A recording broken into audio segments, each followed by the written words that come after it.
Diwali, festival of light, is much more than just lighting diyas and setting off fireworks. It's a time to celebrate unity, joy, and hope. It represents the triumph of light over darkness and good over evil. It marks the return of Lord Rama to Ayodhya after his victory over Ravana. People light lamps and decorate their homes, symbolizing the removal of darkness and negativity. Diwali teaches us to value our relationships and spread happiness, peace to those around us. It is positive in occasion where people hold a dispute. Hence, friendships and relationships become stronger during Diwali. People throw out all feelings of hatred from their hearts. This beautiful festival carries prosperity. People pray for success and prosperity on this day. People also buy new clothes and gifts for themselves and for others. The light festival spreads peace to people.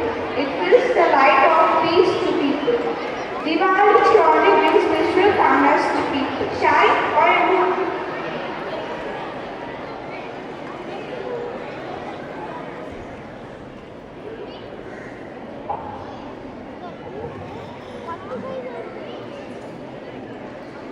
People also buy new clothes and gifts for themselves and for others. The light festival spreads peace to people. It fills the light of peace among all. Diwali surely brings spiritual calmness to people. Sharing joy and happiness is another spiritual value of Diwali. Individuals visit each other's house during this festival of lights. They enjoy free communication, eat good meals, and enjoy fire. I wish you a happy and safe Diwali. Thank you.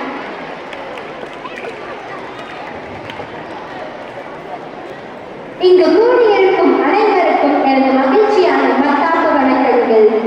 பல பண்டிகைகள் வருடம் முழுவதும் வந்தாலும் தீபாவளி என்றாலே தனிச்சிறப்பு உண்டு. தீபம் என்றால் விளக்கு என்றும், ஆவணி என்றால் வரிசை என்றும் பொருள். வரிசையால் விளக்கேற்றி இருள் நீக்கி ஒளி தரும் பண்டிகையே தீபாவளி என்பதாகும். வாழ்க்கையின் இருளை நீக்கி ஒளியை கொடுக்கும் பண்டிகையாக தீபாவளி கொண்டாடப்படுகிறது. இந்து தொன்மவியலின்படி திருமாலின் வராக அவதாரத்திற்கும் பூமாதேவிக்கும் பிறந்தவர் நரகாசுரன். நரகாசுரனின் பெயர் பகுமன்.